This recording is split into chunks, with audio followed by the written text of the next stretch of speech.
The tie between China, Taiwan, and the USA have had increased disagreements to their highest level in decades. However, economic viewers haven't seen a worse scenario till now. The island's important semiconductor industry has sneaked a direct hit, and while China now has Taiwan effectively shut off, that is anticipated to end this weekend. However, White House officials and other people believe that it doesn't mean Taiwan's economy and world markets are getting off scot-free. There are three important economic waves, from global shipping to cyber attacks to trade wars that may be felt over the world markets in the upcoming weeks and months, even if pressures don't get much dangerous. NSC Coordinator for Strategic Communications John Kirby disclosed that they will not seek, nor do they want, a crisis. But he was clear that China's activities can destroy the cross-strait status quo on both economic and military topics. Here are some of the unexpected economic effects that can be felt even if China quits short of full-scale economic or actual warfare after House Speaker Nancy Pelosi's trip to the island. China's effective blockade of the island. Pelosi was the highest-level American politician who had visited Taiwan in the last 25 years. According to the White House, China has also launched an estimated 11 ballistic missiles towards Taiwan in reply to a dramatic show of military force. The drills have taken place all around the island's coastline and had the impact of forming an effective economic barricade.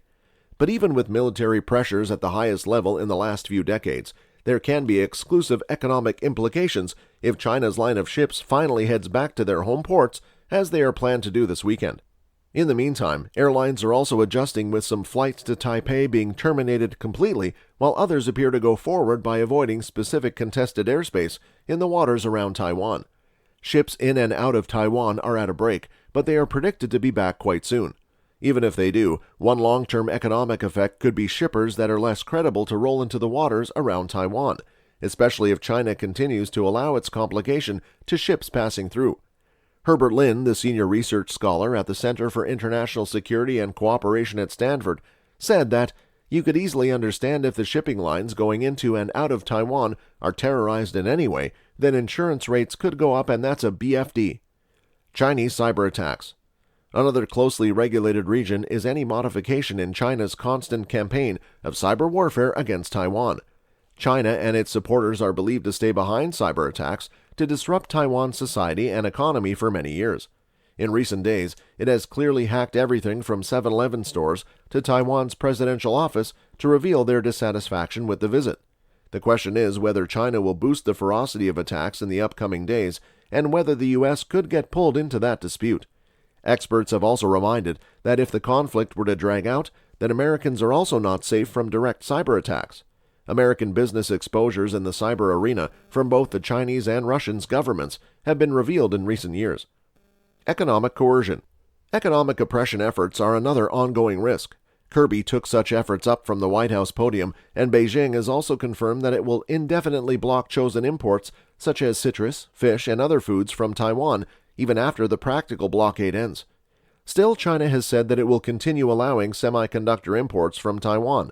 The Taiwan Semiconductor Manufacturing Company is the world's biggest semiconductor company, with its products powering several electronics in China and around the world.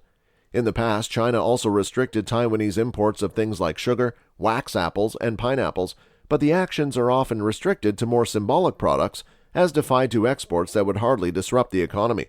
This week's action was also another example in that direction. As a dominant democracy and a technical powerhouse, Taiwan is an important U.S. partner in the Indo-Pacific region.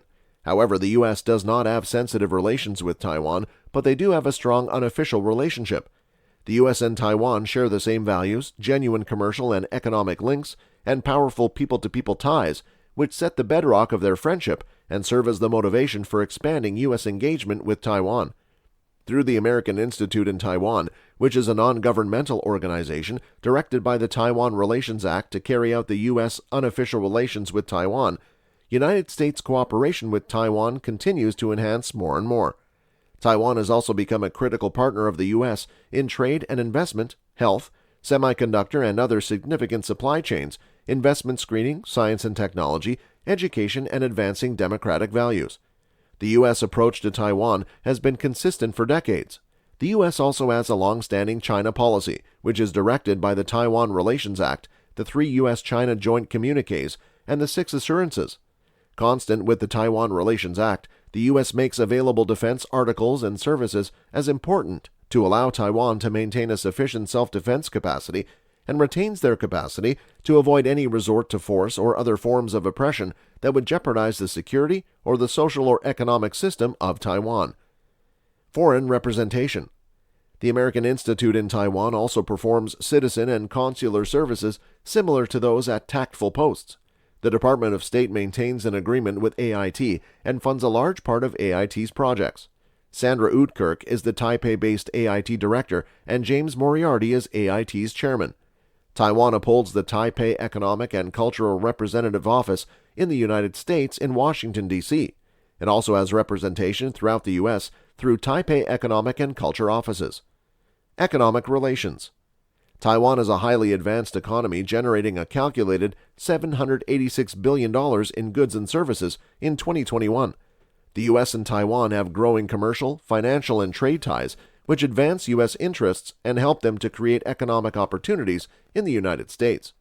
Since 2020, the United States and Taiwan, under the auspices of AIT and TECRO, have carried the Economic Prosperity Partnership Dialogue to improve economic and commercial ties, comprising supply chain security and resiliency, investment screening, health, science and technology, and the digital economy.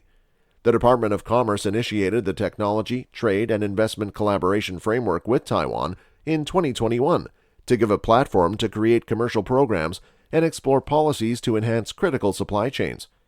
Taiwan is the United States' eighth largest trading partner, while the U.S. is also Taiwan's second largest trading partner. U.S. exports of goods and services to Taiwan benefited 188,000 American jobs in 2019. AIT and TECRO also shares a trade and investment framework agreement and have recently started again with regular TIFA Council meetings. Taiwanese total investment in the U.S. was almost $137 billion in 2020. Taiwan's direct investment in the U.S. is directed by manufacturing, wholesale trade, and depository organizations. These investments directly fund 21,000 jobs in the U.S. and $1.5 billion in U.S. exports. Science and technology cooperation. AIT and TECRO endorsed a science and technology agreement in 2020 to expand scientific cooperation and joint research. The U.S. and Taiwan also engage in combined scientific cooperative endeavors in areas containing meteorology, nuclear science, environmental protection, thoracic cancer research, atmospheric research, and public health and preventative medicine. People-to-people ties. People-to-people ties between the U.S. and Taiwan are also powerful. In 2019, travel for business and pleasure from Taiwan to the U.S. had risen from 70% since Taiwan became a member of the U.S. Visa Waiver Program in November 2012. Taiwan is the United States' seventh biggest source of global students, sending more than 20,000 students to earn a high-quality education each year for the 3 decades leading up to the pandemic. The U.S. also funds study abroad opportunities in Taiwan for U.S. students from the high school to postgraduate levels, with a special focus on Mandarin language learning. Since 1957, the Fulbright program has benefited 1,700 people to study and teach in Taiwan and 1,600 people to come to the U.S. In December 2020, AIT and TECRO, with participation from the U.S. Department of Education, initiated the U.S.-Taiwan Education Initiative. The purpose of this initiative is to deliver increased opportunities for more Americans to teach and study in Taiwan, and for more Taiwanese to follow education and Mandarin teaching chances in the U.S. Taiwan's role in the international community. The United States will go on to help Taiwan's membership in global organizations where statehood is not a requirement, and motivate Taiwan's meaningful participation in organizations where its membership is not possible. Taiwan and the U.S. are members of different international organizations and bodies involving the World Trade Organization, the Asia-Pacific Economic Cooperation Forum, and the Asian Development Bank. In June 2015, AIT and TECRO established the Global Cooperation and Training Framework, a platform for showcasing Taiwan's technical expertise to the world. Under the framework, Taiwan and its friends offer technical training in fields as different as public health, supply chain resiliency, energy, women's rights, and disaster relief. Japan decided to join the GCTF as a global partner in 2019, while Australia enlisted itself in 2021. Do you think that Taiwan and China's rising conflict is going to affect the U.S. economy? Let us know your thoughts in the comments section below. With that being said, it's time to end our today's video. Press the like button and subscribe to our channel for more interesting stuff. Peace.